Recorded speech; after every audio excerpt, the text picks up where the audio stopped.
Hello, hello, and welcome along to episode 3 of the Dragon Keepers. Nothing's working, but somehow we're all present and correct. Today I have playing with me Jay. Hi, I'm Jay, and I'm playing Arya Corvus, the Arcane Trickster. Yes, Arcane Trickster, fantastic. What is she? She's a half-elf? Yeah, sure. Did you just double check? She is a half-elf, right? I'm pretty sure. Cool. I know we've got a second half-elf, so I also have Jamal. Hey guys, yeah, I am playing a half-elf. I'm playing Emil, Celestial Warlock. I have halflings. Michaela? Hello, yes, I'm playing Twiggy, the halfling monk. Oh no, I do not have halflings. I have a halfling. That's Michaela. I Singular. have the gnome from home, Josh. Hi, I'm Josh. I will be playing Patrick, the forest gnome wildfire druid. And I have the not quite normal human, Laura. It's a totally normal human fighter. She's a named variant Tawny. human fighter. That makes her less than normal. Totally normal human. That's a point. Do you know what? I think I've looked at your character sheet 100 times. I still don't know what feat you took. What feat did you take? Oh, you don't know either? Great. Got you on the not spot. take a feat? Fantastic. I don't think you did. Now, after discussing all of this, are you variant human? I've just realised I don't think that I've ever looked at your feet because I don't think you have No, one. no, look at that. Let's get a feat. Okay. Okay, cool. Oh There's no choice made. While Laura sits there and decides what feat she's going to take, I will give us a brief recap of last session. Last session was all about dragons, their natures and their needs, with the party having each paired up with a dragon. Dragons were hungry and wanted grooming, and that meant hunting and brushing and fishing and other general camp-like preparations. Patrick and Twiggy went off with Sylve, who didn't invite Patrick, but he came along anyway, to go fishing. Patrick turned out to be really helpful by laying spikes upon the bottom of the river, forcing the fish upwards, where Twiggy hooked them with a net. Sylve tried to copy, but didn't do so well. The dragons came down to the water to feed, and you ended up bringing a bag of fish back for Melkor? Melkor? I don't know. I'll get there in a second. Melkor. Fantastic. How's that? If I've forgotten that name, I'm screwed, because that's like the name that's used that I should have known most easily. You took a bag back for Sylve's dragon, Melkor. Kai is not a character. That is not what I'm looking for. Arya, thank you. Arya spent the majority of the time making Harmony look beautiful and pristine and shine like nothing else. Attracting some interest and discussion from Davy, the young hunter, who I don't think he did tell you his relationship with Carson, did he? Nope. Cool. Just gave you some food. Weird no-shelled turtles for dinner. Emil found himself in a rather dangerous encounter with a great creature with large horns, a little bit like a furry rhinoceros. And Case and Boxter, with the ginger twins as we've dubbed them, were chasing it out of the wilderness, and Emil stood their ground, told their dragon to get out of the way, and Ranculos did all the damage. The tiny little silver dragon showed its might and prowess as it took down the beast and named itself Ranculos. Of all the dragons, Harmony couldn't remember her old name. Ranculos gave their name. And as far as you know, the other 3 dragons do know their names, but haven't told you them yet.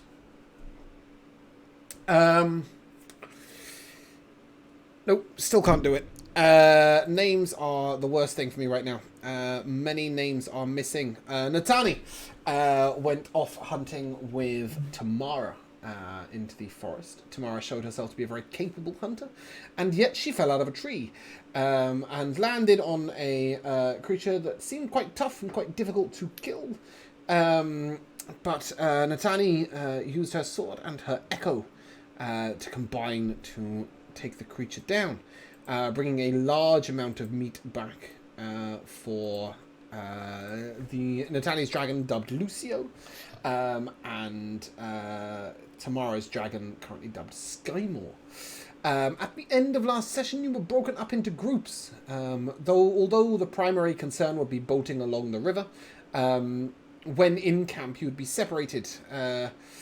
Arya, Sylv, and a couple of others, including Emil's boating partner, Alum, would be doing camp work, including basically the cooking, the dividing of the meat, and also setting up camp, and potentially also creating some useful items for the journey. One of the things that Carson mentioned was snares for rabbits.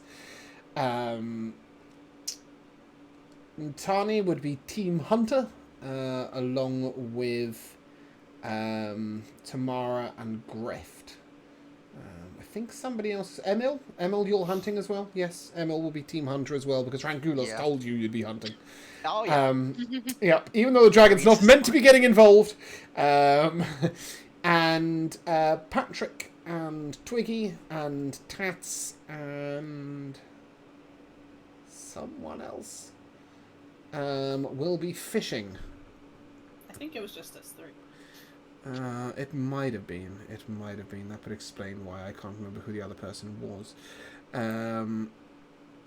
Yes, I believe so. Okay. And with that, we are going to... Oh. Alright. Let me just move that person there. Cool. We come to the beginning of today's episode. Bright and early in the morning, you were woken up by the dragons calling out to Kelsingra. To Kelsingra. Can I take a flat history check from the lot of you, please?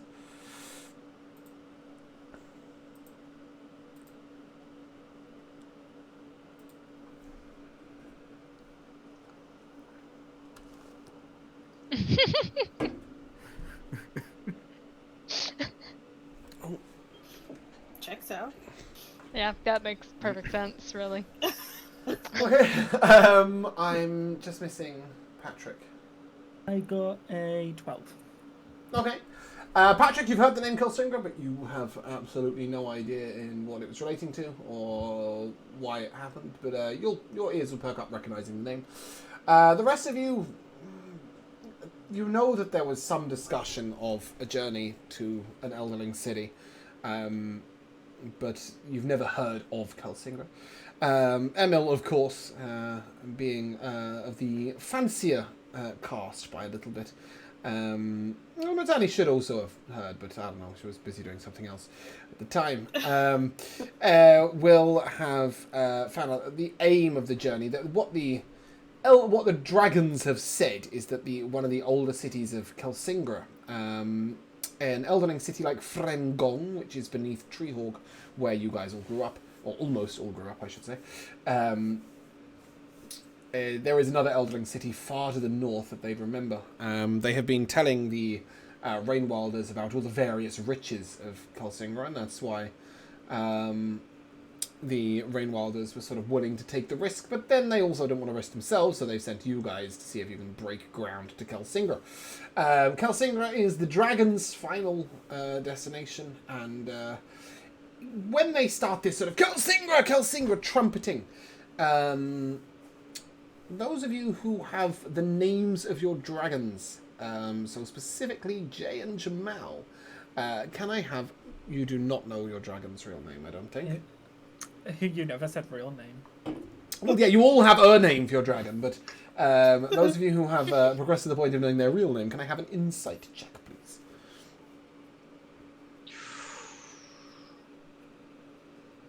Okay.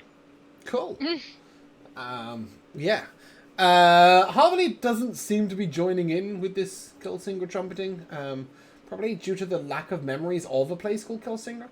But Emil, you will note that Rankulos has one vague recollection of Kelsingra, which he's sort of projecting to you in a mental image as he is proceeding, and it is of a place of black stone with a large sort of bathtub almost for dragons. Sort of huge, like a swimming pool basically, but with hot water that bubbled and made the dragons feel warm inside and out. That is his memory. And it made them shine beautifully. And with that image that he's sort of projecting to in his mind of this, he's basically decided he really wants a hot bath, so he has joined all of the other dragons in stampeding to the north. The land that they are stampeding through looks a little bit like this. It is open, flat swampland for now. Off in the distance a little way, the jungle rises again. It's probably not quite this distance of swampland. But at the moment, the land is flat. I have no idea. I have no idea what it is. I have zoomed in all the way, and I think it's just a break in the water. It's supposed to be a waterfall. Oh, is it? Ooh, I maybe? love Yeah, okay, that, that's possible. actually. I thought it looked a bit like a seagull in front of the camera. A little bit blurred. I'm just deciding not to pay any attention to it, okay? But yes, I certainly didn't pick the picture based on that, for those of you who are wondering on stream what the hell we're talking about. It's this thing here. I like the concept that it's a waterfall. I also like the idea that a seagull got in the way of the camera. But as the dragons stampede across this land, you will note immediately that you're going to have to do a lot of paddling to go around while the dragons go across. You will see some of them waddling across bits of water. Some of the smaller dragons, such as Rankulos and Harmony, and Hops, you'll see them sort of leaping to try and get as far across the water as possible without having to go in it. Yeah, but as you guys each sort of note your dragons are headed off into the distance, you will see Captain Leftrin and Big Ida handing out little two-man boats to each of you. Yeah, get in line. All right. At this moment, I'll just be standing there, groggy, half awake, grumpy as all hell, just giving my what the fuck face. They're really on a stampede for a bath. Well, no, specifically Rankulos is going for a bath. What's the idea behind Wow. the boats? Are we like towing the boat away from the edges? No, you so the idea is that the barge is in this sort of shallow water. It's going to have moments where it's stuck. It's also going to have to stop and pick up the hunters who will need to get off and hunt. So the idea is that you will each paddle your two-man canoes to keep up with the dragons and to break the ground and see, you know, as it's coming about. The barge will follow behind. The barge can travel at night as well, so it'll take the barge a lot longer than it will little two-man canoes on these shallow grounds. Gotcha.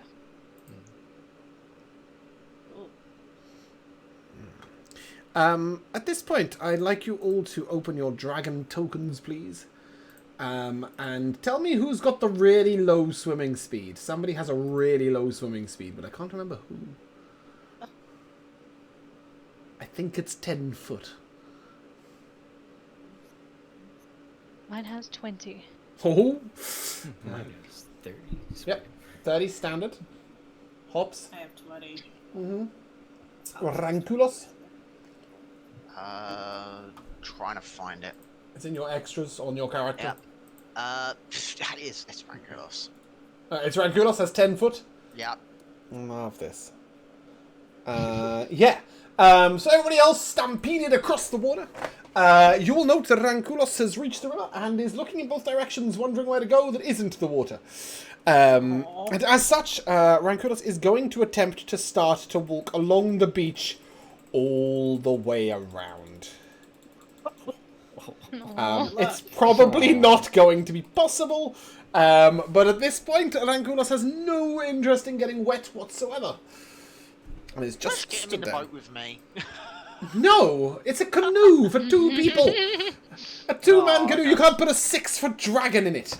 That's like Right. putting a cow on a raft. That'd be fantastic. No, it wouldn't. It would be very, very on its edge. Your canoe will capsize if you attempt to put a dragon on it in any form. Oh, shut. As you reach over in your canoe, you will note that the water is about 4.5 foot deep. So maybe one of Rankulos's reasons for being afraid is what you will note Harmony has been subjected to as she attempts to cross the water. At one particular moment, you will just see one purple head poking out the water. And all other part of the dragon is submerged. Do remember that this water is acidy and milky white, and if you fall into it, you'll take lots of damage. But Harmony seems to be bearing up okay. She's not happy about it in any way, but she's sort of accepted that this is part of the journey, and has got on with it. Yeah. Are you doing anything to encourage Rankulos to get in the water, or are you just watching him run around the outside? Well, as I go past, I'll call out to him, go on, you can do it.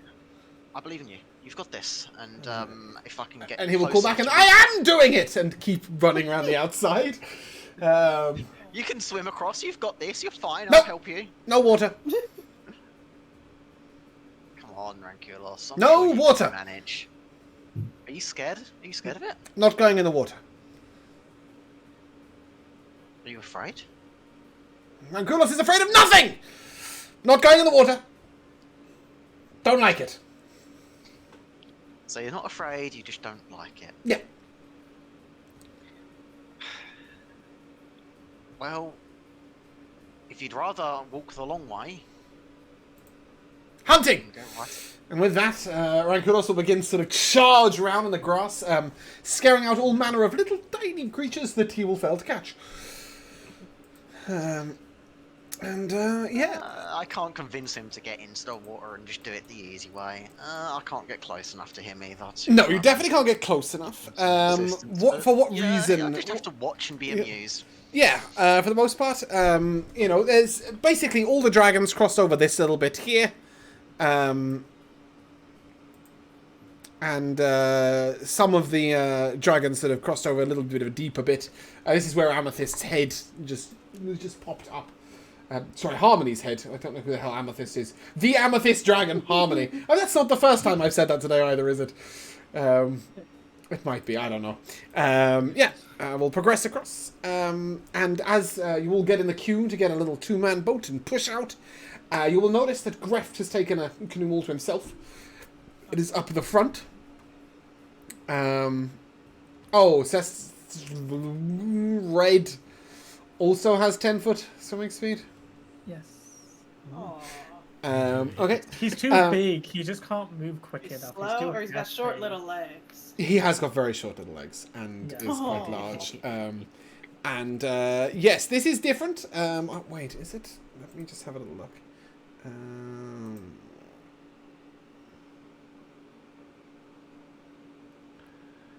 Yeah, so basically we'll wander a little way into the water and then attempt to get out as quickly as possible. Refuses to leap across like some of the others.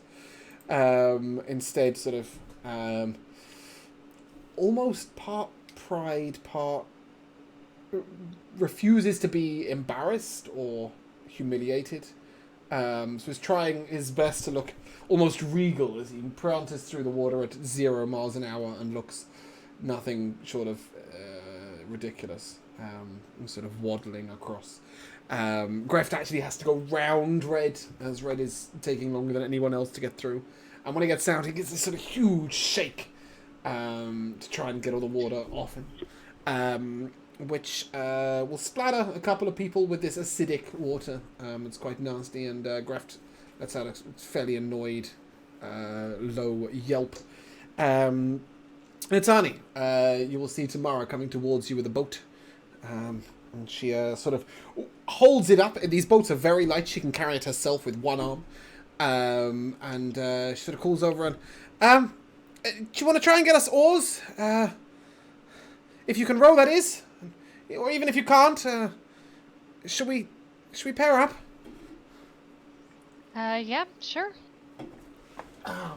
And with that, you'll see Big Ida handing out the oars, and as you grab hold of them, they're not.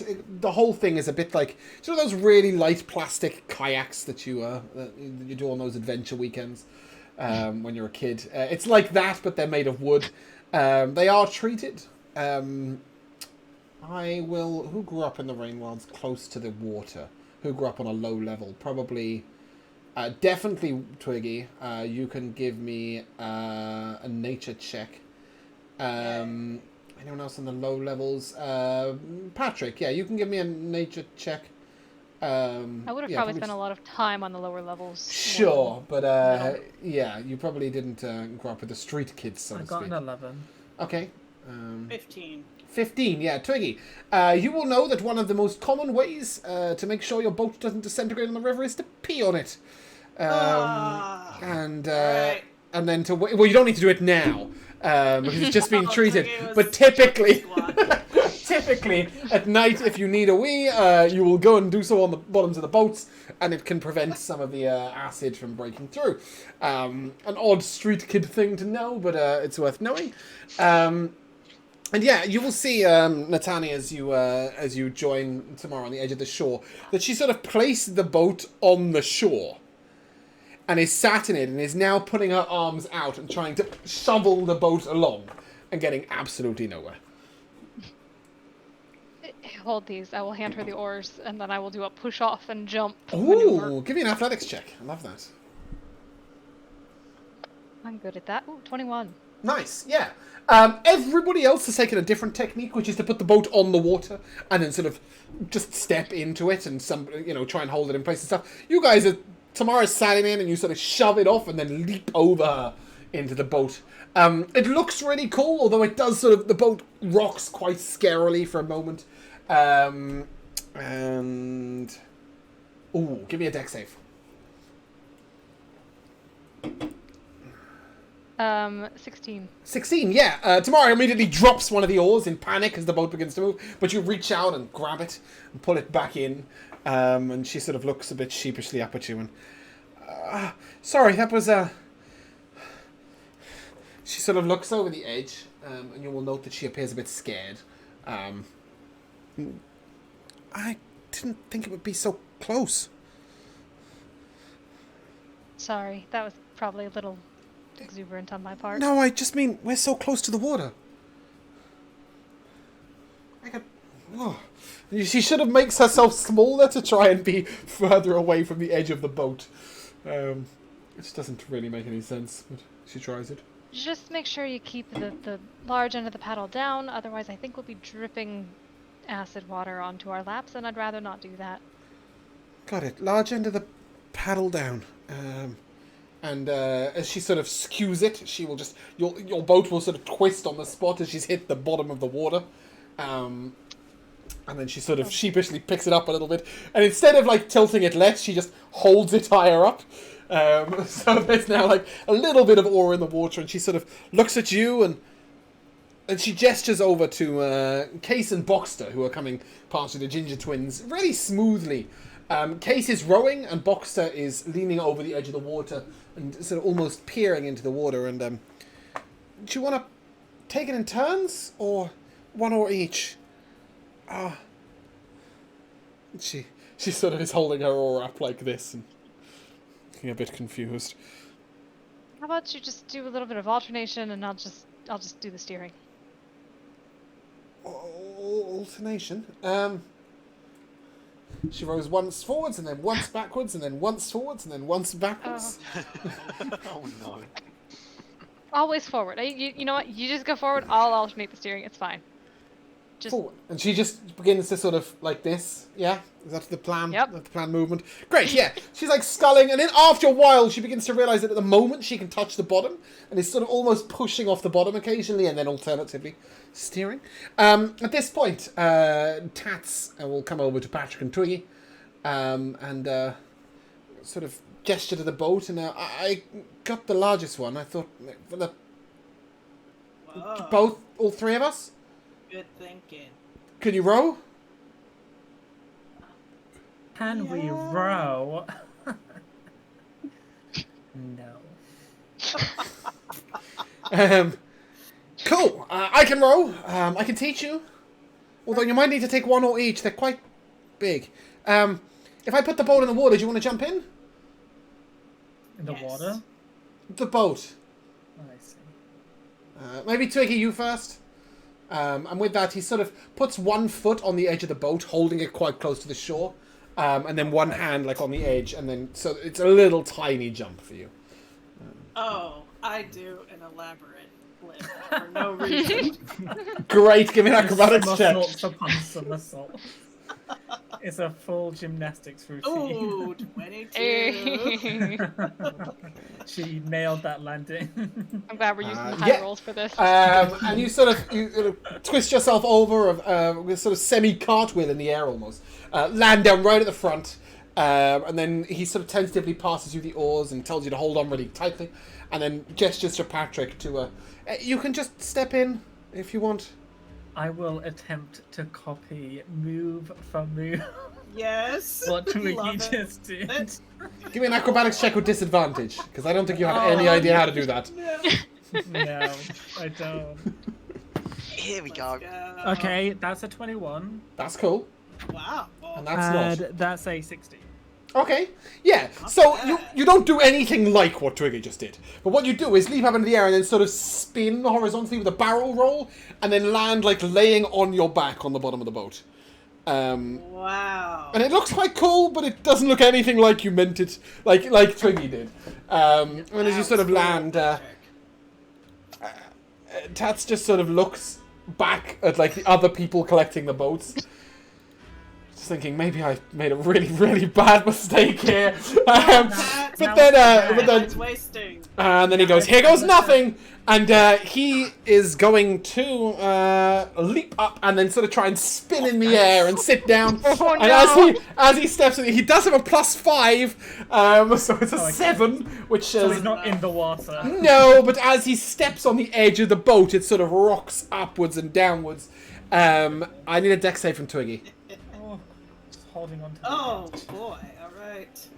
Dirty 20. Easy. Yeah. The oars start going all over the place, and you're just like, nope. You just pull them in, hold them in close. Yeah, as you guys sort of stow your backpacks in the little foldy uppy section, it's how to explain it. There's like a little bit of looks like sail almost, spare sail that's been pulled tightly over the back half of the boat. And then there's a small area where it's not tied as tightly that you can fold it a little way up, and then you can pull it back down and retie it. So Tat stores your packs in there, so they're covered. And you'll note that quite a few people are ahead of you right now. let's go. We gotta as you catch up. get in, Tats will start offer to. rowing. Okay. Do you know how to row? No, but I see what other people are doing. Okay, I am happy. Whoever's Roll me a going- D100 and we'll see whoever's going the fastest. Okay, cool. So never mind. I don't need a D100 because instead you will be copying no, not Rapscale. You'll be copying.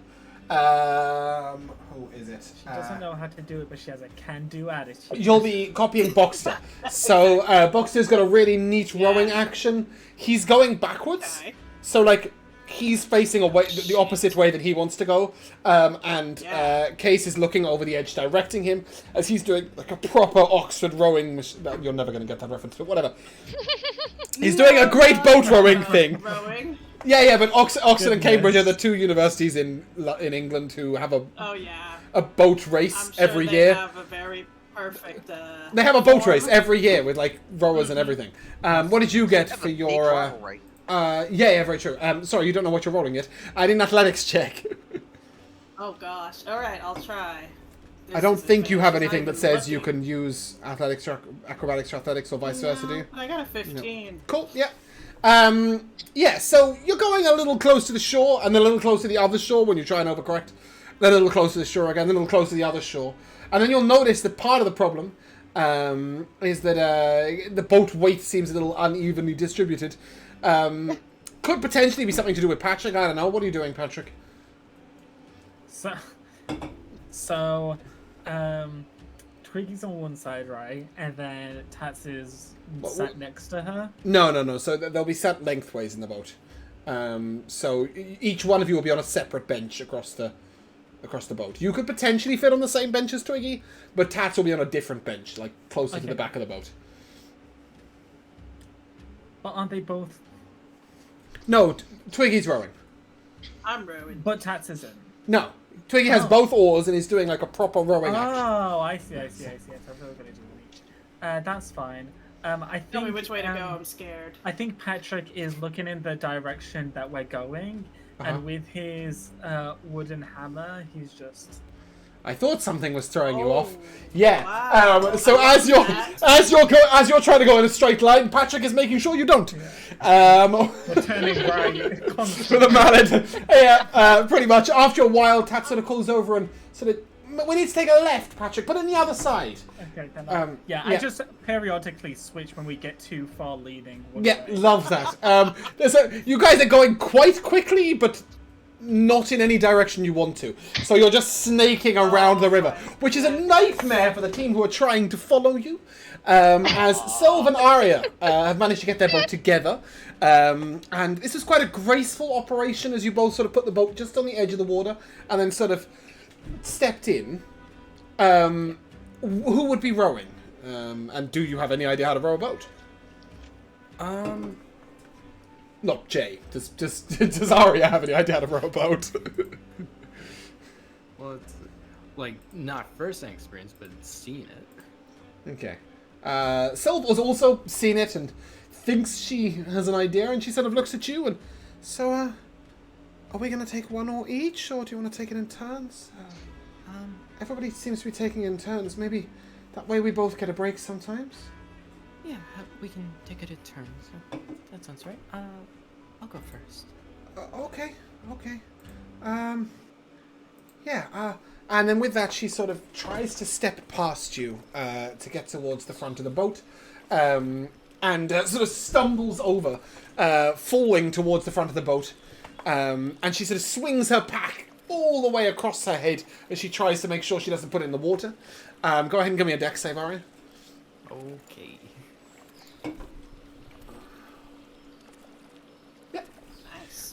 Nice and simply, you just sort of dodge to the side and, put a reassuring arm on her back to make sure she doesn't throw herself in the water. You alright? Yeah, they move a lot, don't they? Okay, so I guess we're going that way. And then she realizes that you can't see because you have your back to her. Forwards. Well, you're backwards. Straight line. I don't know. You know where we're going, right? Yeah. It's okay. I'll tell you when there's hazards ahead. Okay, I got someone to help. And there's like a little hoot from like right behind me. Oh, fantastic. Please describe said hoot. Not the noise, but the creature that it emanated from. Yeah, so this little adorable brown barn owl sort of just like very vampire-like out of a coffin just goes from like leaning back to straight up, looking over Arya's shoulder forward before turning its head 180 to look in front of us. Ooh, I love that. She's sort of seeing this. Syl sort of says, "Wow, they're beautiful. Are they a pet?" Kind of a pet, nor companion. They're a familiar. Oh. I don't know many spells, but it's one I learned. And, It's magic? yeah. Wow. Do they understand me? Hey! And she waves. Larry will like turn his head 180 back to look at her. This little owl looks tired. Almost like it's been up for a very long time. Aw. Yep, she sort of waves at it and nods and... Majestic. Do they have a name? Yes, his name is Lyric. And almost on cue from hearing his name, he'll do this little flap and then bow. Oh, wow. Oh, dear. And she sort of looks over your shoulder and... What's going on there? And as you look back, you will see Emil and Alan have managed to sort of coordinate their boat, and they're just about to get in. And you see Jerd sort of throwing up an absolute fit, basically. Everybody's paired up, and she's been left with Rapscal. And she's furious. She is. Rapscal's going, "It's okay! I'm a great rower, don't worry, we'll be fine, we'll be great, don't worry about it, and if we get in trouble, Hebe can help, can't you, Hebe?" And you'll notice that all of these dragons are paraded, and Hebe is standing next to the back of their boat. Oh, wow. And is held right back, and she's like, "Don't worry about it, come on, we're going to be great, we're going to be the best team, aren't we?" And Jerd's sort of like, "Please, anyone else? Like, this is ridiculous, how did this happen? I can't be... We're supposed to put up with this." And eventually, Big Ida just... I'll turn to Alan real quick and just say, if you'll give me a moment, I'd like to see if I can try to defuse this. He sort of leans over, "Don't you dare leave me with Rapscal." Would you rather be with Jerd then? Or would you rather me? No, I think we should make our escape, quick. Actually, that's a very good idea. And with that, I'll just make sure we're all positioned in the thing correctly and start to push off with an oar. Okay. Are you rowing and letting Alan wait and then taking turns, or are you going for the one oar each technique? Good question. I'll look about and I'll see people doing both of these things. I don't think you will. There's only one person who is doing the one oar each technique, and that's Tamara and Natani. But it isn't really one oar each. It's Natani rowing with one oar and Tamara causing problems. Oh. Right. Helping. Then Helping. I'll ask Alan. Have you done this before? Or seen Yeah. people do this before? I used to row boat for my father when he did his. He planted plants down by the river. And when he says this, he sounds very embarrassed, like almost humiliated, because this is a very embarrassing thing, right?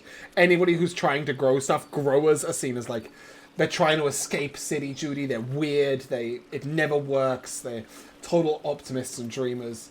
But he's like, but I can row. Do you want me to go first? How would you like to do this? Take it in turns or at the same time? We should take it in turns. It's real hard to coordinate Turns, okay. to go on a straight line Then, together. sure.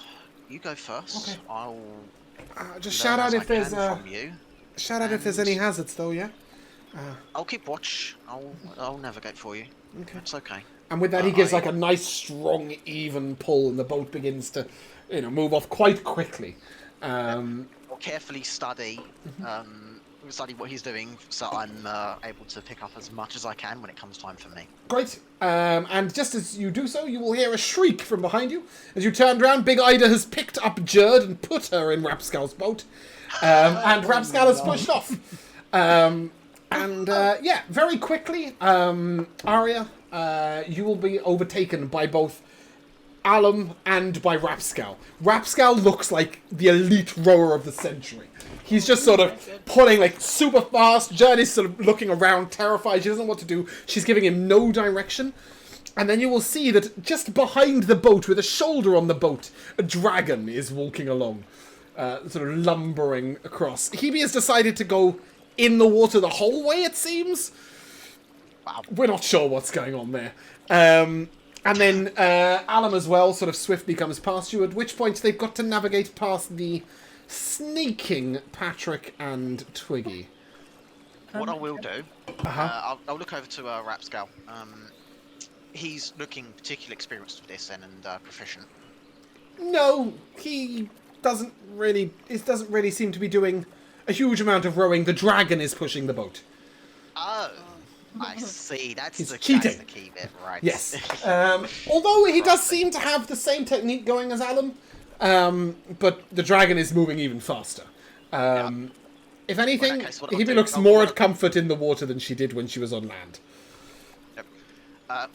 What I'll do is I'll tap Alum on the leg as we're going, and just say to him, mention to him, we've got trouble up ahead, and motion to the weaving people, but with that, I'll also sneakily drop in a guidance as well. Okay. And he sort of turns to you and, well, is it a problem or competition? And with that, he begins to speed up a little bit. Patrick and Twiggy, what on earth is going on? Also, I don't want us to crash into them. Well, Yeah. we won't crash. What's going on, Patrick and Twiggy? Can I see Arya's familiar? Yeah, it's a bit of a distance behind you, but everyone's catching up with you. Does it look like realistic, or is there some magic about it? Very real. Okay, then Patrick's not the wiser. He will just continue. Cool. Yeah, Tats is trying very gently and very politically to guide you in actually aiding the passage of the boat. But very quickly, Alum and Rapskull overtake you on the inside lane, so to speak. And you will see Hebe, her wings are sort of flapping in the water, like she's using them to swim. It's an awkward looking thing. They're cheating. They're all cheating. This is ridiculous. I am just rowing and trusting that Patrick and Tats are directing the boat. Twiggy is just basically a mindless rowing machine. Cool. Yeah, and you I'm begin trying desperately to catch up to the people who are now pacifists. Yeah, and after a little while, it settles in that you and Arya are sort of keeping pace, a little behind some of the others. A little way in front of you are Tamara and Natani, who now Tamara is getting the hang of it a little bit. She just got a 22. So she's beginning to understand what you're doing and trying to emulate and like sort of one and then the other and then one and then the other. And you've got a little bit of a pace going on. And as you do so, Tamara sort of turns to you and have you been in boats before much? Not a lot. Not at all, actually. Oh, you're pretty brave. You don't seem frightened.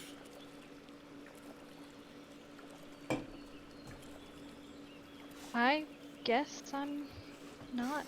I don't Don't worry know. about falling in.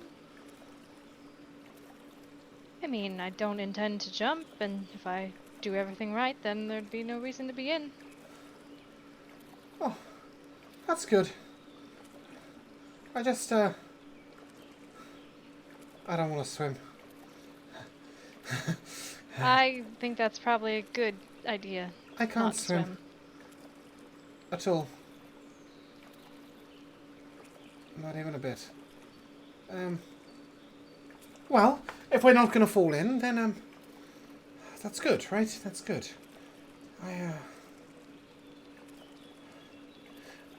I'm really scared, but I'll get used to it. And as she says this, you will see that the river begins to open up a little bit, get a little wider. Twiggy and Patrick and Arya and Emil, will note that Hebe has stopped pushing Rapskull and has actually got to the edge of the water now and is cutting across as the water was getting deeper. Hebe was beginning to go under the water. She didn't seem to like that, so she got out.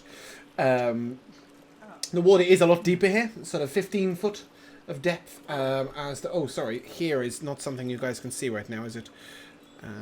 As the water opens up a little bit.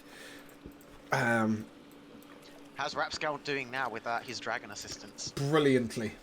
With the exception of Case and Greft, Rapskull seems to be the next quickest, and then Alum.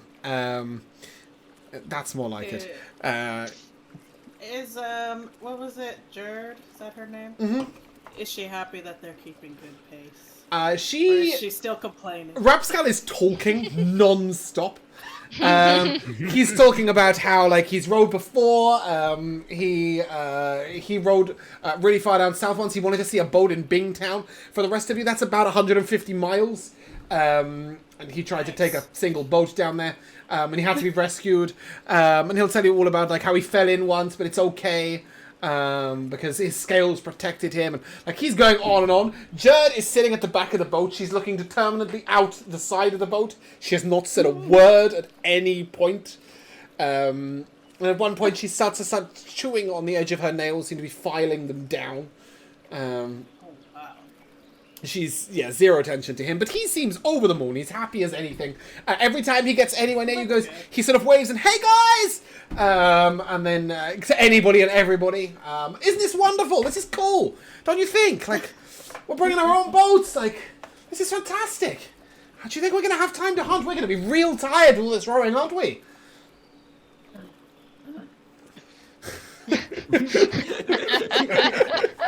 Love that. No responses. As he gets past the twins, he's like, "Yeah, race you! Come on!" And he begins to sort of pull out into the front, and finally moving into the front as his voice trails down out the front. As he pulls away and he's making his way into the distance, I'll just mutter. Alan will probably still be able to hear me say this, but I'll say, "We can only hope he gets tired enough for that." I don't think he gets quite tired. At least, his mouth doesn't seem to get tired. Wow, that sounded so much worse than it was intended to. Wow. He doesn't get tired of talking. He doesn't get tired of talking, alright? That's where I'm at. Oh Yeah. no! Alright. Oh no! New law drop. And, Wait, I have a question. uh-huh. Would any of us know how to swim? Is this like the only body of water? That's what I was here? wondering. Yeah, so, yes, Arya might. Like, oh, yeah. In general, some of you might have been, especially those of you who grew up with more money, might have learned to swim in some of the larger baths. So these huge sort of tubs get hauled down in the Rain Wilds, and the kids get dunked in there, basically. And your parents might have taught you the fundamentals of swimming. And then Twiggy, you probably learned to swim by falling in at some point. It's not deadly to fall into the river, as long as you get out real quick. But it can leave like burns and scalds on you. So I Is imagine this still Twiggy the- can swim. Is this still the heavily acidic bit of the water, or is this you know of no part of the Rain Wild River that isn't heavily acidic. right? Got it. All of it is then. Yeah. Okay. Arya, of course, would have seen other bodies of water and been, Yes. Great Lakes and all sorts like that.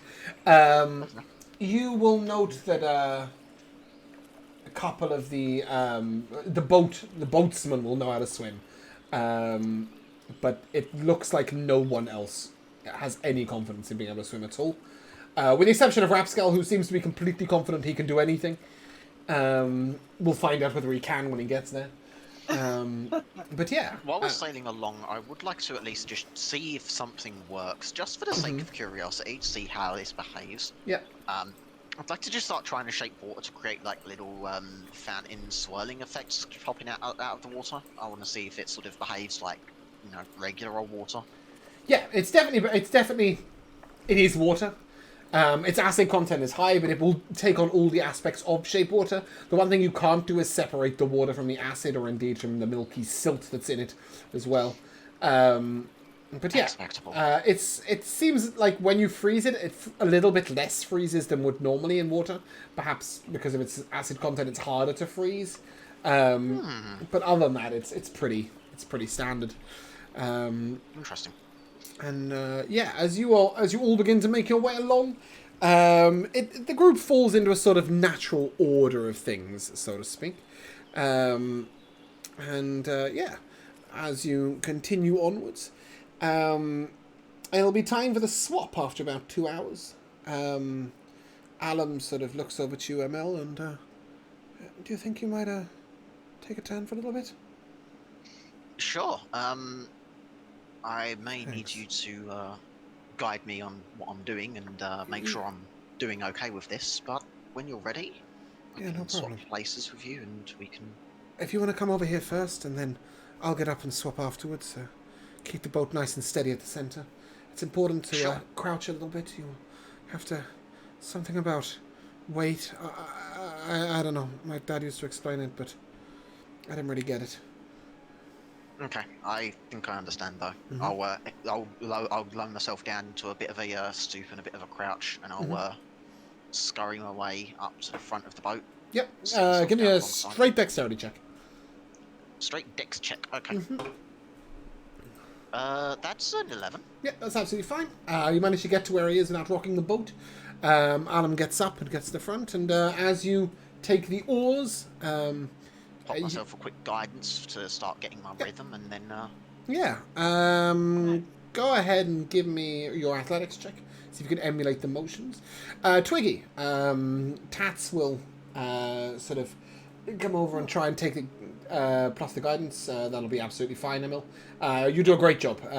You're really keeping up nicely. Tats will come and sort of sit almost like around you, if that makes sense. So he places one leg either side of you and then gestures for you to get up so he can sit in your place. Okay. And then he will take the oars. Thank you. That's all right. I'll do my stretches. Yeah. He starts off real slow. Yes. Real slow. At first, it's like one oar's going and the other one's not, and the other oar's going and that one's not. And then, Patrick, are you still doing your side paddling with your hammer?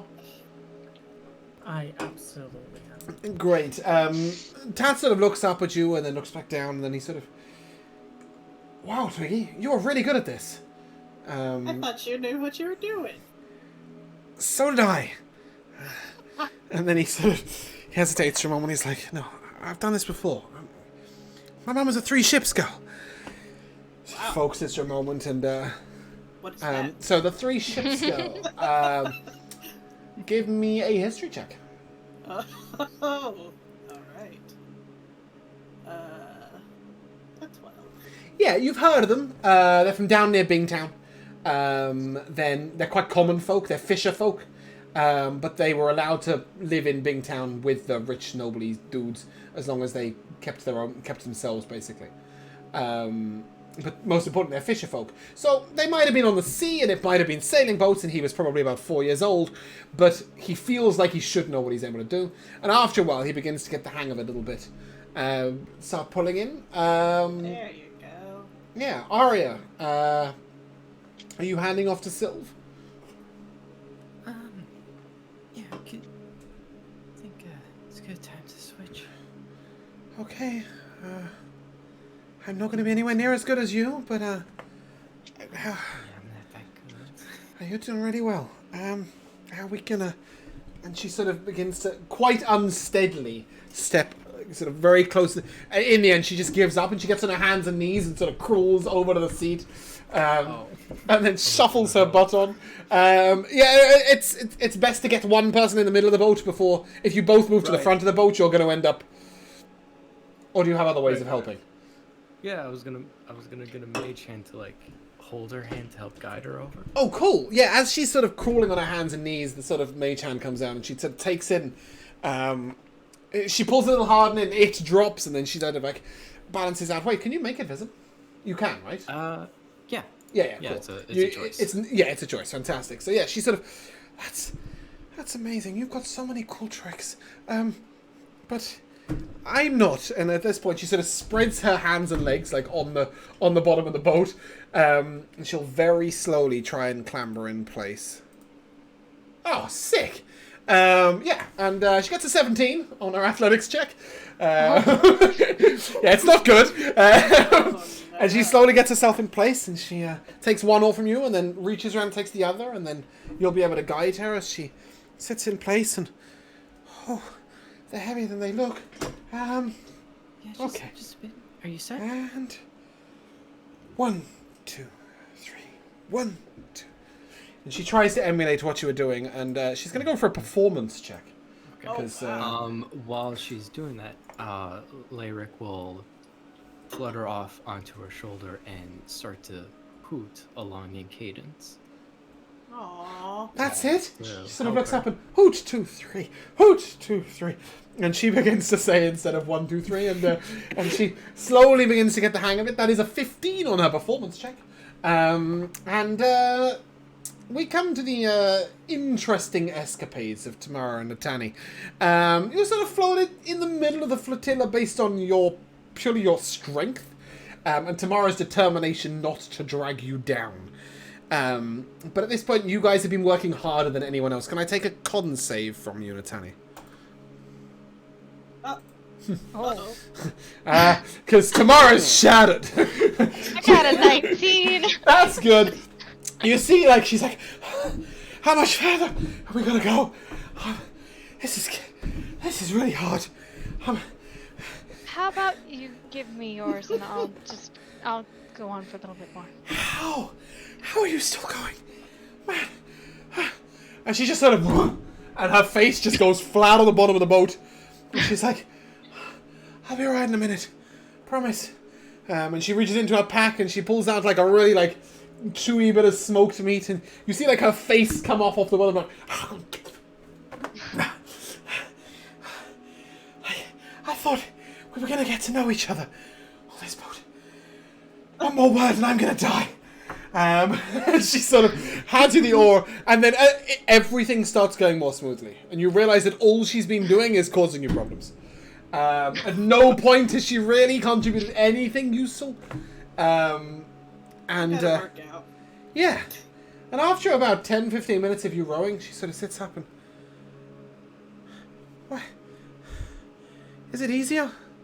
On your... You don't seem to even be sweating. Don't have other things on my mind. Huh. Okay, well, if you're really good at this, do you think you could bring us a little closer to the shore? It's just... Look. And she points, and you'll see like a badger-like creature with a big white stripe and a huge long trunk leaning over into the water. And she has bravely decided that while she might be terrible at rowing and terrified of the boat, she might be able to shoot the animal while you go past it. I will angle the boat in that direction and stop rowing when we get closer. Okay. As the boat sort of gently moves up, she... Okay. Ready. Easy. Whoa. Easy. The arrow sort of takes it straight through the throat, and the beast sort of falls over and rolls over. But as you get the boat closer to try and pick it up, sort of running out of nowhere and leaping over your boat, almost knocking the boat down, the beautiful sapphire dragon Skymore sort of trumpets out, "My kill!" And she puts a claw down into the creature and pulls it up, and starts to sort of almost consume it in one go. And you guys, your boat is set to rocking horribly, and you do note that Lucio is a little close and sort of looking over and just looking incredibly dejected. Do I see any other creatures closer to him? Give me a perception check.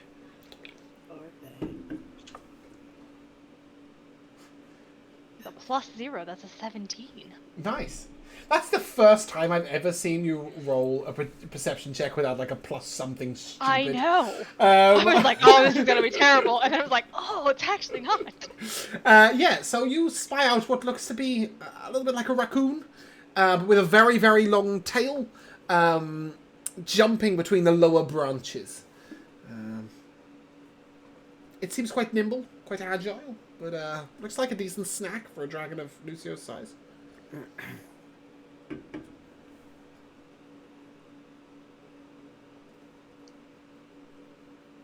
Can I make an echo in front of it with the sword out, just to stab it as it's on its way toward it? Yeah. Surprise attack. Give me a roll to hit. It will make a dex save. That's an 18. Ooh, okay. Yeah, you swing out and you catch its leg, and it sort of stumbles and rolls along the floor a little bit and then jumps back up. It doesn't quite jump as high as it wants to, but it manages to get back on a branch. And as you look back, Tamara has noticed, and she's drawing her bow.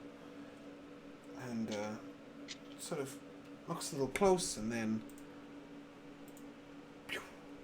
yeah, she catches it just about. And as it's falling, Lucio just sort of jumps up almost 3 foot clear off the ground to snap at it. And you just hit my kill! And as Lucio begins munching, you hear in your head, Natani, thank you. I don't want to fight the blue one for food. She is quite abrasive. Yes, a good word. You see, sort of, there's two sides to this. They don't want to say something bad about another dragon, but also really, really wanted some of that food. They're kind of pissed off. Yeah. What does Natani's shadowy clone look like? I know that sounds like a silly question. Exactly It like looks like Natani. That was was Okay, discussed like last week. shadowy or like magical? No, I asked that last week. It's exactly the same. Yeah. And you won't be the only people trying to get food for the dragons as you move along. Twiggy, as the boat is going and you don't have the oars anymore, Tat sort of looks at you and what do you think about using that net of yours? I was gonna suggest the same thing, Patrick. So was I. Before. I loved your plan last time. Yes. How deep is the water here? About 15 foot. Oh shit. Okay. Don't jump in! Well, no, I liked Patrick's plan, but 15 feet is just too dang deep. What was Patrick's plan? Sorry. When he put those. Oh, the spike rods. Yeah. No, it's gonna. It might push them up slightly close to the surface, but not as high up as before. Okay. But you will see fish. I say fish. They're quite nasty-looking creatures. They're called quippers. No. They can put up a bit of a fight if you get in melee range of them. I've got a picture here. Bear with me a second. I will pull it up. Ooh. Patrick, what's your fox's name, by the way? It doesn't have a name. It's just called Fox. I guess My Fox is God. its name. All right. Oh gosh, they got cute little teeth. But yeah, I will say, do you think maybe Fox wants to come out and play, and I will like motion to the fish that I can see swimming around? Sure. I will summon my Firefox. Firefox. Yeah, I'm just gonna whip out my laptop. Yeah, Mozilla. Let me just Google how to fish.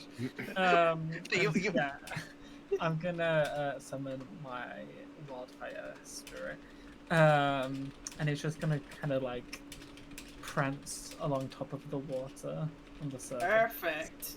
Yeah, I just want it to kind of maybe startle the fish in our direction, and I am hoping to scoop them with the net.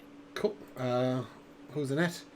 That's what I named my Every net. time. Go ahead and give me a.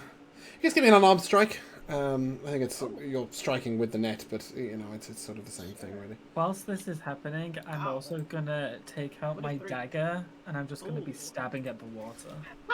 Okay. Non-discriminately. Just stabbing. Yeah, cool. You swoop down and you pull up this sort of puffed out fish. It's quite wide, and it is absolutely hideous. It has row upon row of really sharp teeth. It looks a bit like a sponge with its material. It's got bright goggly eyes. It's sort of orange and it's got nasty looking bits hanging out of it at all angles. And I really will get you a picture in a second when it turns up. No, this is like this beast is terrifying. It looks like this. Ew! Yikes. Delete. Yeah, like I said, it is nasty. Pulls that up. You! Net or- Yeah, you've got it in the net. Shit. In my dagger. I thought Patrick got it with his dad. No. It's about no. You're the one who rolled the 23, right? I did. Yeah. Okay, cool. Yeah, no. So it's only about a foot in length, but it's just round like a soccer ball. You punch it? Yeah, as soon as I pull it up in the net and get a good look, I think she's startled. Okay. You take 2 piercing damage. I'll start I'll stabbing take it that. with my dagger. Okay, you take 2 Kill piercing it. damage. As you stab it, it begins to deflate a little bit. And then you hear in your mind, Patrick, I'd rather it was alive. Oh. Oh. Then is it dead now? No, not yet. It's got a hole in it. Okay. Oh, then that's fine then. Now, what are you going to do with it? I mean, it's Maybe on the it's boat. you to The kill dragon it. is not on the boat. I guess just leave it there, flapping Okay. around. Red will sort And of... then periodically, so it doesn't die, dip it in the water. You don't need to hold it that long. Red's going to sort of come into sight on the edge of the shore. Sort of loping almost. What's Red's movement speed? Is it 50 foot? More than that, I think. That's what he makes up with. Yeah, 60. So he's 60. So Wow. he's one of the faster dragons, and as he's sort of Still loping middle along of on the his little legs, it's quite Oh, how embarrassing, really. cute. He's like on the top half, he looks like a racehorse, and on the bottom half, he looks like a goat being shoved down a mountain. His little legs as they go, but you can sort of lob him the fish if you want, Patrick. At this point, Yeah, I'll throw you can't pick it up with your hands; you'll take piercing damage. You can if you want. But... With the net. So Oh, I'm right, keeping yeah. it inside the net. Okay. I'm gonna throw the net up, and then I'm gonna just kick it over. Okay, yeah, love that. Give me an unarmed strike for your lacrosse pass. Softball. Yeah, with foot. Oh, I'm sorry. Football, as you can spell it. Nat 20. Perfect. Yeah. Thank You kick it into the air. Somehow Twiggy keeps hold of the net. As the fish sort of leaps out. You'll Yes. note that the boat is moving beautifully because neither one of you is touching the water. Tats's problem was literally Patrick. Twiggy was used to Patrick's weird interactions. Tats is fine, but yeah, you kick up this fish. Meanwhile, Twiggy sort of got her net back in the water, and Red will catch the fish through his mouth, and he doesn't thank you in any way. He just sort of says, "Not exactly filling." Typical father thing. And Wow. we'll continue onwards. Aria, Sylve seems to have Sylve seems to have got the hang a little bit of the oars now, and she sort of. So, what was life like for you before you came to the Rain Wilds? Well, right before it. Very nice. I was a traveler. I never really could settle down. I made money performing, actually. With your magic tricks? Yeah, everyone. Oh, wow. Mostly it's for kids, but you know, a lot of adults who don't understand also get drawn in. Those who don't understand things are more mystified by it. Well, I think it's amazing. Thanks. What about... She sort of looks at you and... She looks a little hesitant. She can spin an insight check. She doesn't roll very well though, so... Family? Oh,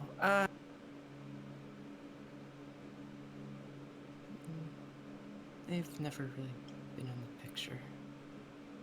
Oh, I get that. My mum left when my... No, other way around. My dad left when my mum... She kept me. She wasn't meant to. So my dad left, and when we got poor, my mum... She gave up on me too. I think I was 8 when she moved one day. I came back to the house from the riding room. And there was no one home. But that's okay. I've learned to be strong on my own. It makes us stronger, right? It's tough on your own, though, isn't it? Yeah. But it makes us tough, right? Yeah.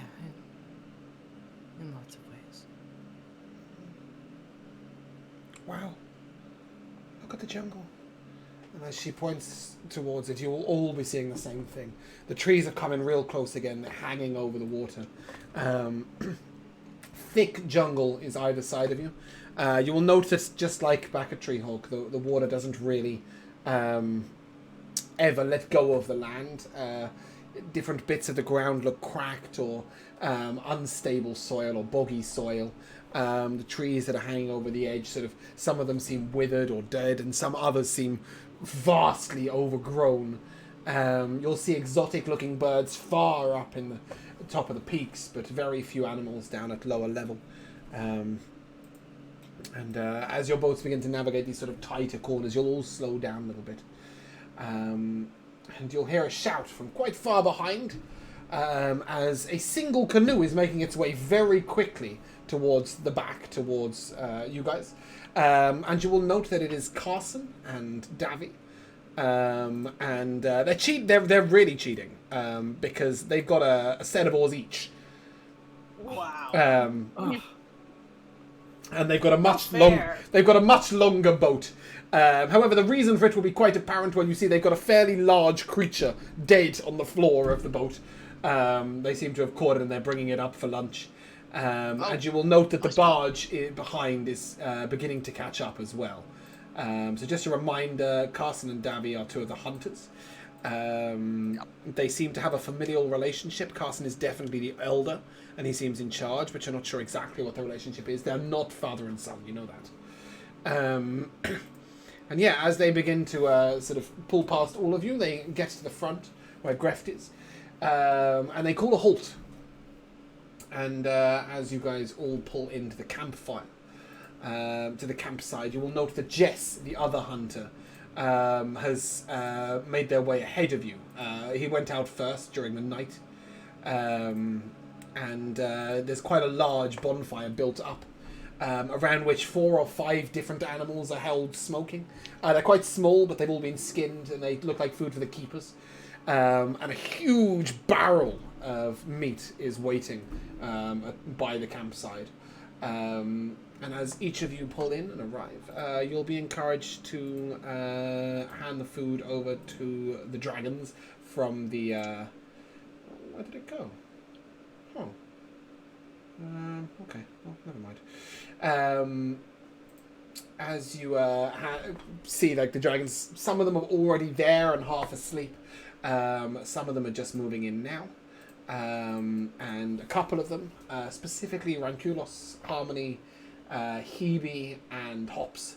So 3 of the smaller dragons and one that's just a bit thick. Right at the back, and they're sort of struggling to catch up. After a little while, Hebe comes in sort of through the water. Hops leaps over the river again, and you see that there's been no lack of energy involved in him trying to keep up with everyone else. Just perhaps a lack of ability. Harmony sort of very sedately prances into the camp almost. You can see she's managed to keep her shine for the day, but it's looking kind of beautiful. Emil, you look around a little worried. No sign of Ranculos yet? At all? When was can I recall when the last time I saw him was? Yeah, right about the time he said hunting. When you got on the boat. He buggered off. Yeah. He took the roundabout route. Yes, it was exactly 4 hours ago. I'll sit there looking around a little concerned. Mm-hmm. You hear a voice in your head. Hunting! Don't worry! Coming! As soon as I hear that, I'm just He gives you an image. He gives you an image in your mind of what he is hunting. There's a tiny little monkey. It looks about 9 inches tall. That is running across the treetops. He's been chasing it. You have no idea how long he's been chasing it for. He will never catch that thing. No, he will never catch it. But it's not going to be close. Occasionally, the monkey actually seems to wait to let him get a little closer before continuing. It is just teasing him. But yeah, you guys all gather around the campfire. And Sylv and Arya and Alum and Jerd will be encouraged to begin sort of finishing up the meat on the spit and dividing up some of the bread and cheese that have been packed in your boat, Arya, to each of the keepers. Carson will suggest that all of you feed the dragons. And you will notice that 2 little dragons have somehow made their way into camp. They are struggling behind. And you see Davy sort of looking over at them, trying to make sure that they are okay. 1 silver and 1 copper. They are covered in mud. They have water sort of coming down all of them. The copper looks positively injured. Her skin isn't as thick and her hide isn't as tight, so bits of the acid water would have got underneath her scales. She looks incredibly weak, but Davy sort of goes over and starts feeding her a little bit of his food. You get the impression that maybe these dragons have been in his boat during the day. He's definitely trying to keep them alive. They look really worse for wear compared to everyone else, but at least they're here. Unlike Rankulos, who is still not around. As He's been a little gremlin. They don't respond. You just hear some barking and yapping from the little creatures. You will note that there's a bit of a tussle going on across the way between the large black Kalo and the larger of the orange dragons, who belongs to Case. He has small eyes, stumpy legs, and a very short tail, but it's quite a big creature in general. There seems to be some sort of argument breaking out. And after a while, Gref goes over and, "You can't go taking everyone else's food. We're a team." The dragon sort of leans down. "What do you know of dragon culture, idiot? Didn't even catch me any food today." And he goes back to bullying him. And Gref very bravely goes and stands between the meat and his black dragon. And holds up his spear, sort of waving it in the air. "Back! Beast." It's a group effort. And you see Kalo reach down to go and eat Greft. As he sort of reaches out with his jaws open, and Greft bashes the dragon around the nose with the back end of the spear. "No! Not food. Don't even think about it." And at this point, Melkor, the golden dragon, begins sort of idling over and tries to brook peace. You will notice, however, that the orange dragon slowly pulls the meat away and goes off and eats it somewhere else while this destruction is going on. It seems that the orange dragon had the food in the first place. Kalo, having finished his, then tried to take the next dragons. As you all sit by the campfire, having your own food before feeding the dragons, Natani, Greft sort of comes over and stands a little away from you, and Tamara said you were good in the hunt. Would you come with me? Sure.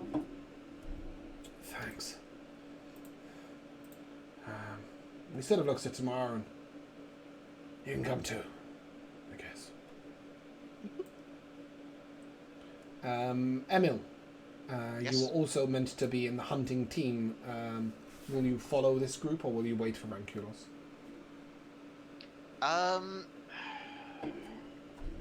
I genuinely don't know how long Rankulos is going to be, so I will join the hunting group, and Okay. I don't know if, because Rankulos can project to me. You can project to him too. It seems to be a two-way thing. Yeah, in that case, then I'll project to Rankulos. That applies to all of going you. hunting. I'm If hunting! you want, you can catch up with me, or you can hunt your own. Hunting! That's all you get back. And this image of this damned that's- little monkey leaping from tree to tree. That is exactly Rankulos. So I'll be hunting and doing my thing, and Okay. you'll be chasing monkeys. As you join the group, Gref sort of looks over at you. "Who are you?" "Oh. I remember, the half-breed. Right. You with us, are you?" I will be, yes.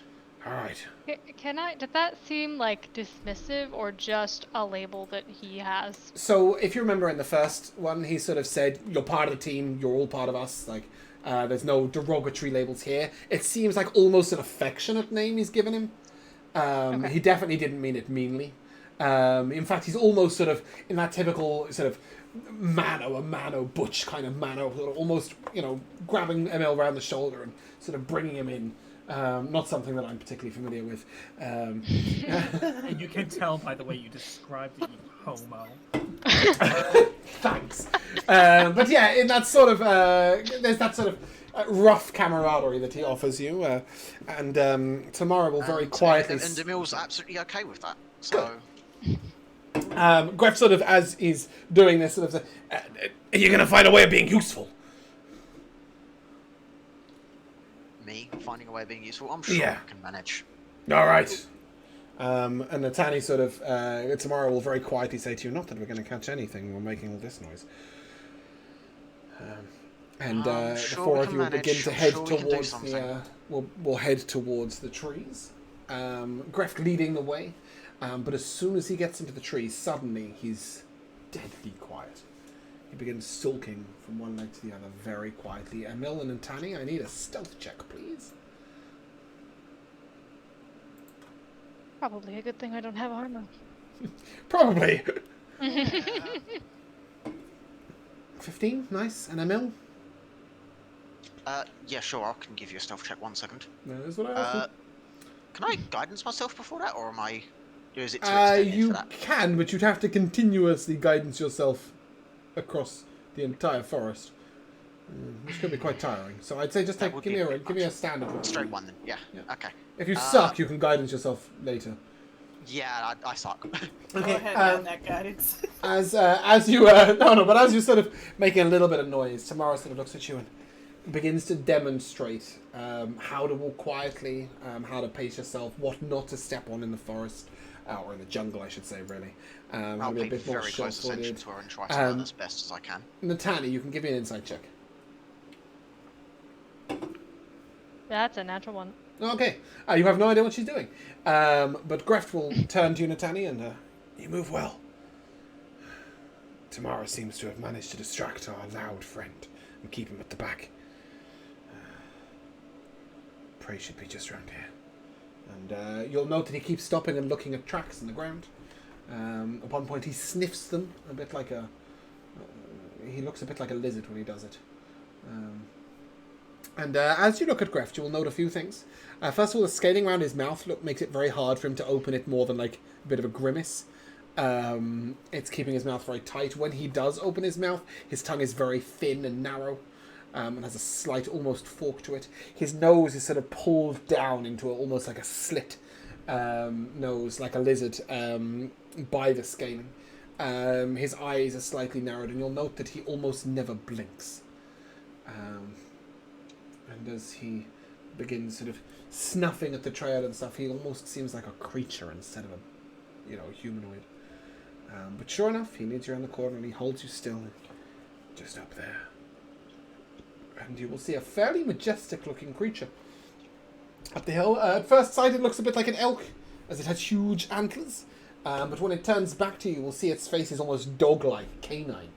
And it has a huge barrel chest. It stands almost like a centaur. It stands quite tall from its body. It's not a creature like this. It's a creature that stands up from its body, with this dog-like face and these huge antlers. Greft sort of encourages you to start walking very slowly in a big circle around it, as Tamara and Emil will begin to get in range.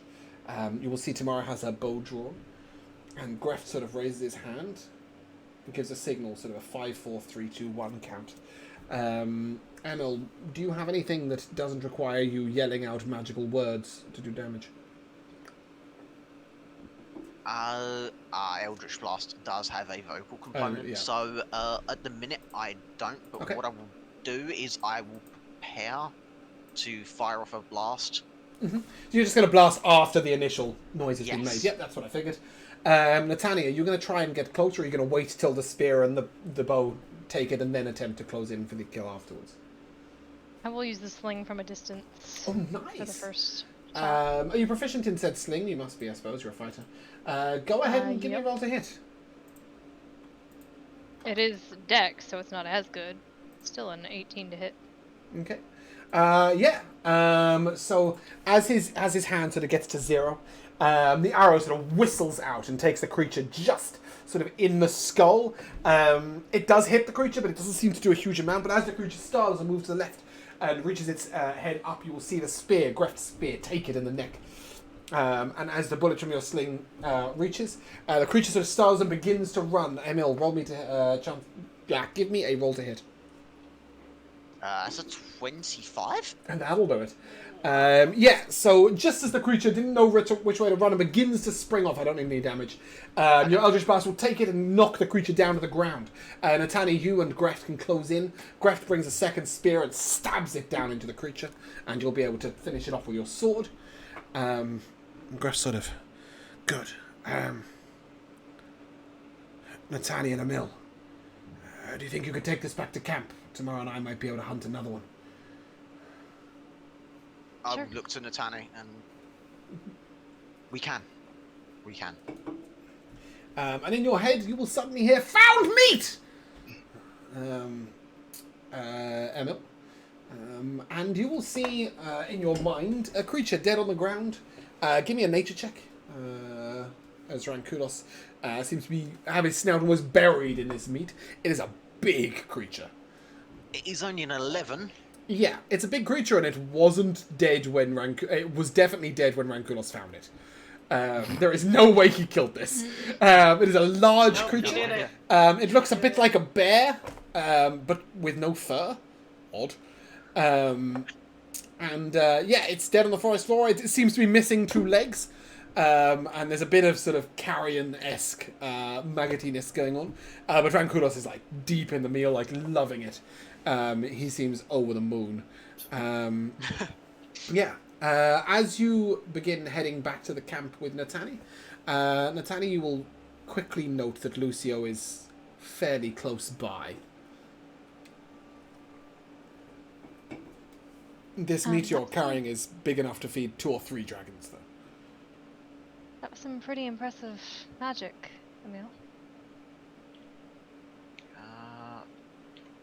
I wouldn't really say what I have is incredible or impressive, but thank you nonetheless. It's something, and I can bring that to bear. It's a small gift, should I If say. you hadn't been there, I think it would have gotten away, or at least we would have had to have chased it for a while. I'm sure Greft would have managed. He's certainly no slouch, that's for sure. He's quite impressive. Where's New your Lord Rob? dragon? I didn't see it when we were at camp. Sorry, say again? Where's your dragon? Here. Rankulos right now is off hunting his own thing. He's managed to find something quite sizable. I should really remind him to be careful in case other bigger things are around, but he will have his fill for now. Ambitious, isn't he? Beyond ambitious, I actually worry for him. He really has a tendency to bite off more than he can chew in more than just a literal sense. So I take it if he's found something, he doesn't want any of this.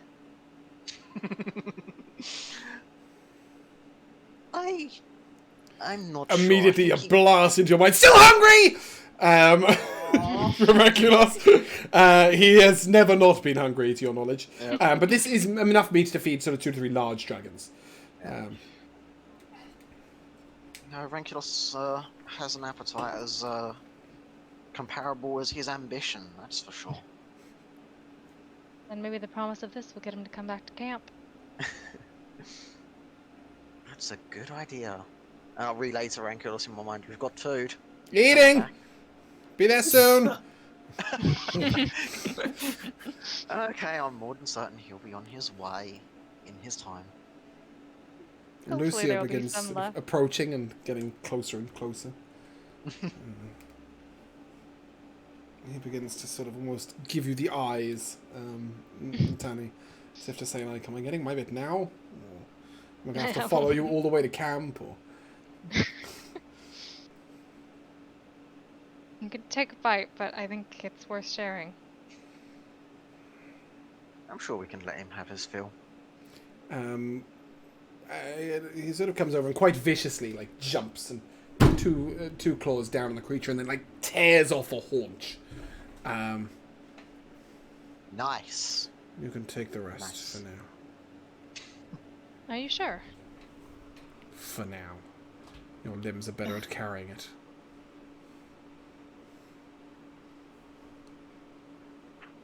I'll give you a nice grooming when we get back. Striding through the muck all day. Can't have been fun. I'm filthy. Still the prettiest dragon there is. I know.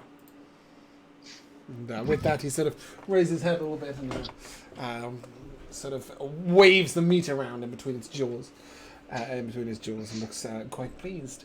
But just before we finish, I'm going to try and cut this a little short because we're going to finish momentarily. But Patrick and Twiggy, having finished your meals, you will be reminded by Hops quite loudly, out loud, not in your mind, feeding time! Feeding time! And Hops is beginning to sort of jump up and down around the camp, causing all manner of strange looks. Okay. I am rushing over to the food. Next time you feed me first! Listen, Hops. You smell of meat. Well, hello. I'll show him the fish that I caught just for him. Small. I'm small, so I have to work twice as hard. But yes, Me too. I will get him some. Aw. I will get some choice cuts of meat. Okay. Yeah, and as you and Patrick begin delving in the barrel, Red will come up to Patrick. I so want to call you Sebastian. I don't know why. And will sort of nudge you with his nose, as if taking you away from the main crowd. I'll follow him.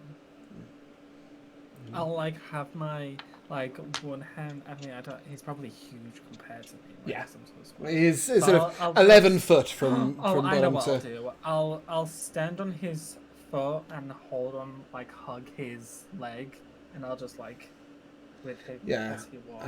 At first, you sense that he's a bit unimpressed at being used in this manner as transport, but after a while, he begins to see the sense of it. And you do all right, I'm doing great. How are you doing? Don't like the water. Yeah, it's pretty acidic. It's also quite acidic. Yeah, that too. And, my claws, I think they're cracking. With that, he will put out his fairly pathetic front leg in front of you. And you know that he's worried about this because he's put the meat down next to him and he's gnawing it. Oh no, this is serious. Yeah. And he sort of places its paw out in front of you. Give me a medicine check as you look at it. Oh, yes. Yeah. Well, to be fair, I've got +4. Yeah, you should do. You're a wise druid. Okay, that's a 14. Yeah. It's going to take some cleaning and some grooming. But also, when you've been around the druids, when they've cared for other creatures, you've seen them use oil on the claws to harden them. You're not sure where you might get the oil, but you could always ask at the boat.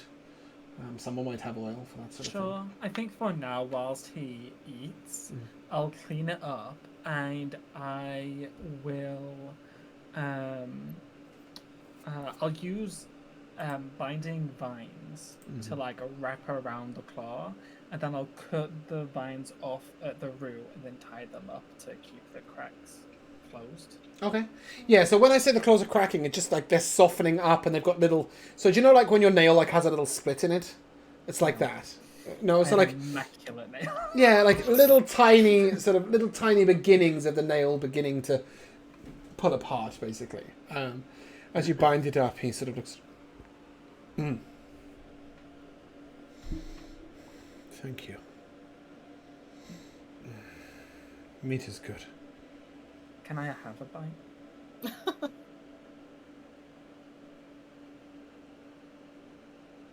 No, but you can have my name. What did he say? I can have my leg. You can have his name. Oh, name. Oh, your He sort of name's looks not at you. Red? No, my true dragon name is Sestican. Oh no. Sestican. Saskatchewan. Saskatchewan. Szechuan. Yeah, and Sestican will give you his full name. Well, that's why you want to call him Sebastian. Yeah, maybe it is, right? Because he's from the book, so it keeps going. Nice to meet you, Saskatchewan. And you too, Patrick. We're going to be a good team, you know. Yes. I will take out my bread roll and cheese. And maybe bread roll's a bit too fancy for what it No, is. rolls and cheese, bread and cheese, exactly. Perfect. You were I given out will like try, so. Typically, they're quite hard baked loaves, and then they're just hunks of You bread said with with cheese. meat, right? With me, What kind of meat do we have? the meat that you've given them belongs to Oh no, not them. What about some sort of us? owlbear. You think that the meat you're eating or were eating before was something like suckling pig? Yeah, a little creature, Oh my like God, a truffle this is snuffer. amazing. So You're making a ham and cheese bread roll, toasty. Yes, cheese in it. Ham, for lack of a better word. Burning hands, ham and cheese toasty. Oh, yum. He sort of leans down. I said I'd show you a trick with flame. Can you do that again? Did. Yes, I will. Burning hands. And as you do so, he sort of looks at it and his eyes glow a little bit. You will note that the flames begin to sort of spiral out into long wisps and smoke as he turns it into like a pretty pattern, basically. Shashakan, that's amazing. Yeah. It's innate to dragons. You can control flame? Like I can? Maybe I'm a dragon. We can. Maybe manage that's a why little. we're so close. You certainly have grown up close to dragons, and more of the dragons will become part of you as you grow. Later, perhaps, we might make an elderling of you, with scaling to match. They don't seem very happy. Who don't seem happy? The people with the scales. Ah, they're not elderlings. Elderlings don't have scales by consequence of living near to dragons. Elderlings have scales because dragons shape them. There will not You're be gonna mistakes, shape they will be me, beautiful. Shashakan? You will be as beautiful as I am. Well, Oh, I can't wait, and I'll very excitedly start sat on his foot and just start munching away at my ham and cheese toasty. Oh. it's this sort of ham and cheese toasty eating moment is going on. Hops is grabbing at the food that you're passing him, but he seems almost to want to play as much as he wants to eat.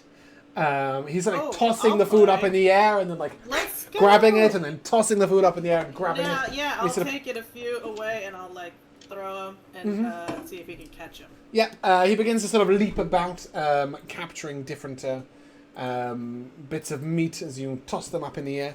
And then after a while, he leaps one and he flaps his wings, attempting to fly. And it sort of sends him off balance a little bit, but he doesn't seem too bothered. He's kind of unfazed. And then all of a sudden, the game just stops as he suddenly brings the meat down. He tears into it viciously and violently. Bits of meat, sort of blood splatter out as he rips into it and begins roaring at it as he's making the noise, and he really gets into it. He seems to have forgotten you're there. Sort of at one point almost shakes his head past you, and then he leaps up and he declares to everyone in what he thinks is a grand roar, but it comes out quite quietly. I am Balapa! Oh, say that again. Balapa the Green! Oh. And I will be the first dragon to mate And he looks over towards Skymore, the haughty blue dragon that belongs to Mara. Boy. Who just sort of quite loudly goes, "Well, not with me, you won't," and begins to walk off. And yes, he's announced his name to the world. He's determined. So you will know a little bit of dragons because Elise has been talking about them. And basically, Oh my god. when it comes to the mating season, the female dragon will fly up into the sky, really high. And then other dragons will sort of attempt to pull each other down. Male dragons will pull each other down until one climbs to the top and flies with the female. And it is entirely Balapa's belief that he will be the first to fly and the first to mate. Balapar, we are gonna make this happen. He sort of looks Like, around and he says to you, wait. "I might not be the largest, but I will be the first to fly." You like her? The blue one? She may suffice if she's the first maybe, female to maybe. fly. We'll see. We'll But keep shopping around. he wants the first female that can fly, right? Because that's what makes got her. it. Yeah, that's Got what it. makes and he's determined. He's sort of quite a little grumpily almost says, "Dragons weren't meant to walk on land." No, of course not with those beautiful wings. But I mean, you're flying better than anyone I've seen so far. Right? So I think you're right about that. And with that, he sort of looks over and, "Do I have to do that?" And as he gestures over, you'll see that Rapscal is once again leading Hebe in flying practice. He's got her running along and then taking a leap and flapping her wings as hard as she can. It looks like a chicken trying to get over a small wall. It is pathetic. It is embarrassing, according to Balapa. It is pathetic. It's embarrassing. He doesn't want to be subject to that in front of anyone else. But then quietly in his mind, he's almost asking you, like, "Is that what we need to do for me to be able to fly again?"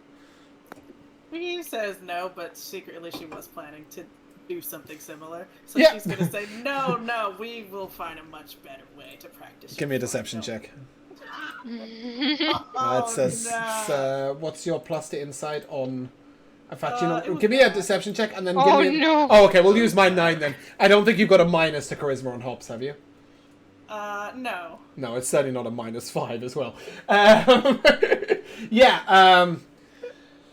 He's sort of very begrudgingly, "If we're doing something stupid like that, we're doing it out of sight of everyone." Oh, definitely. I'll find a nice shady grove. He's not going to get her doing that. And he gestures towards Skymore, the blue dragon. There is no way she's going to run and leap like a chicken. We are going to cut here. I'm halfway through, or 2/3 of the way through today's session. So specifically to Natani and to Arya, there is a dragon interaction coming, but it's going to have to be at the start of next session because we are running out of time. So we will come very swiftly to the timeless tradition of MVPs, and I shall start where I finished. And I believe that was with Allura. It was with Allura, I right? knew that was going to happen. Yeah. Oh, that's what happens. It happens every session, you know. It's sort of becomes predictable after a while. I think I will have to give it to the cartwheel / flip, and then just like Tat's utter failure. Yeah. And what it was a flip, a cartwheel, and a flop. One of those, 1 to 3. Yeah, I quite enjoyed that moment. Gnome, Josh, your MVP. Yeah, so a minor one was the conversation with Red. Really liked that. Now known as... Shesheshtikan. I hope I can remember how to say that next week. Well, eventually it's hoped that you'll get it right, but yes, we'll give it a few more weeks of Shesheshtikan. But my main MVP, I really liked the conversation between Natane and Emil. I really enjoyed that interaction. Halfling, Michaela, your MVP. Yeah. I liked Patrick's helping to row the boat, actually causing us to just spin wildly and get in everyone's way. And I like that a lot. I like that image of Twiggy rowing competently and just this and her not figuring out why they aren't going faster. So yeah, I love that whole thing. And also Patrick's dragon being his dad is very, very good. Yeah, it's cool. Half elf and knows it. Jamel, MVP. Can I give a minor one and a proper and a main one? Sure. So the main one here is going to be the amount of cheating that was going on with Rapscal and the dragon, the swimming and everything. Yeah. It's like, this is how we do it. This is how we roll in the Shire and all that. But the other one, it's the minor one, which I've just got to give it to. I can't help it. His mouth never gets tired. No, it doesn't. Rapscale. Nope. I have to ask Jared about that later. And half elf isn't 100% sure. Aria, your MVP. Most of the boat interactions were really nice. Rankless chasing a monkey.